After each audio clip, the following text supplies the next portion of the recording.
தலைவராய் திகழ்ந்தவர் காமராஜர். அவர் பட்ஜெட் போட்டார், ஆனா ஒரு நாள் துண்டு விழுந்ததில்லை. அவர் கை கரைபடியாத கை.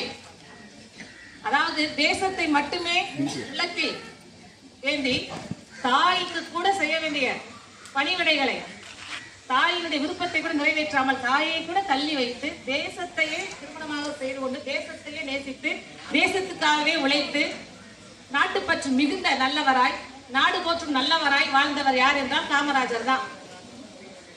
காமராஜர் போல பெருந்தன்மையும் ஒரு சிறந்த ஒரு வல்லமை படைத்த படிக்காத மேதை தான். ஆனாலும் ஒரு எஸ்டிமேட் செய்யணும்னா ஒரு கண்ணாலேயே ஒரு அளவீடு செய்வதும் சரி, ஒரு புள்ளியல் ஸ்டேட்டஸாகவும் பொருளியலாகவும் சரி பொறியியலாகவும் சரி அத்தனை படிப்பையும் படிக்காமலேயே உணர்ந்தவராய் அரசியல் செய்தார். அவருடைய எண்ணங்கள் அனைத்தும் பரிசுத்தம். தனது பணியை மிகச் சிறப்பாக பணியாற்றி வாழ்நாள் முழுவதும் ஒவ்வொருவரும் பாராட்டத்தக்க வகையில் இந்தியாவிற்கான 2 பிரதமர்களை அடையாளம் சுட்டிக்காட்டி இந்திரா காந்தியும் லால் பகதூர் சாஸ்திரியும் நமது இந்தியாவுடைய பிரதமராவதற்கு இவர்தான் காங்கிரஸ் கட்சி தலைவராக இருந்து இந்தியாவுக்கு எடுத்து சுத்துகிறார். அதன் அடிப்படையிலே இருவரும் பிரதமராகிறாங்க. அதனாலேயே நம்மளுடைய காமராஜருக்கு என்ன பெயர் கொடுத்தாங்க, கிங் மேக்கர் அப்படிங்கிற பெயர் வந்தது அதனாலதான். விருது நகரே பிறந்தவரா, விடுதலை வேண்டி உழைத்தவரா, கருதிய செயல்களை முடித்தவராம் காமராஜர் என்பவராம், கதரை என்றும் அணிந்தவராம் காந்தி வழியில் நின்றவராம், பொறுப்புகள் மிக பல சுமந்தவரை புவனம் சொல்லி வாழ்த்திற்றார். இது பாடல்.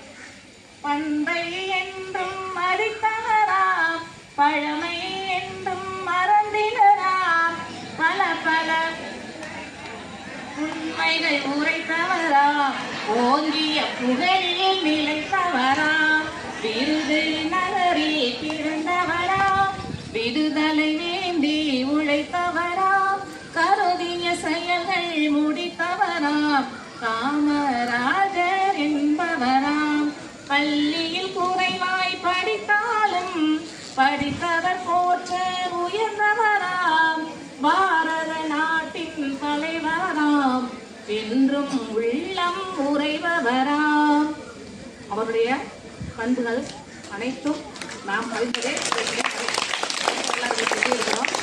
இன்று நான் எந்த ஒரு வாழ்க்கை வராது சொல்ல வரல, பயன் கருதி நானும் சொல்லியே போறேன். அதனால தான் என்னுடைய கருத்துக்களை சுருக்கமாக முடித்துக் கொள்கின்றேன். என்றென்றும் காமராஜரை கல்வியின் தந்தையாக நாம் மனதில் நினைத்து கல்விக்கு முக்கியத்துவம் கொடுத்து, கல்வியே உனது முதல் கடமை, கற்பதே உனது முதல் கடமை, கல்வி மிகுந்தடி கழிந்திடும் மடமை என்று போய் கல்வியை உன்னுக்குள் என்றுமே உறுதியோடு ஏற்றுக்கொண்டு இந்த கல்வி வளர்ச்சி நாளில் சிறப்பாக நடைபெற அனைவரையும் வாழ்த்தி வணங்கி விடைபெறுகிறேன். நன்றி வணக்கம். இன்னொரு குறள், உள்ளத்தால் பொய்யாதொழுகின் உலகத்தார் உள்ளத்துள் எல்லாம் உலர். மூன்றாவது குறள், செயற்கரிய செய்வார் பெரியர் சிறிய செயற்கரிய செய்களாதார். இந்த மூன்றாவது குறள் காமராஜரோட செயல் திறனை, அவருக்கு பேரே கடமை வீரர், கர்ம வீரர், செயல் செய்வதில் சிறந்தவர், செயலாற்றுவதில் வல்லவர். அதனாலதான் நம்ம அவரை கர்ம வீரர் காமராஜர் சொல்றோம். இன்னொரு பேர் இருக்கு. என்ன பேரு? பெருந்தலைவர் காமராஜர். பெருந்தலைவர் காமராஜர் ஏன் சொல்றோம்?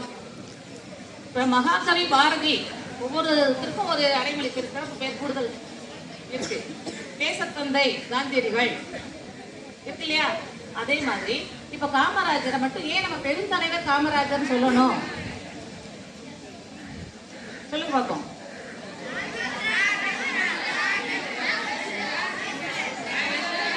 பேசுவாங்க, எனக்கு அடுத்து சார் பேசுவாரு, அமைதியா இருப்பா.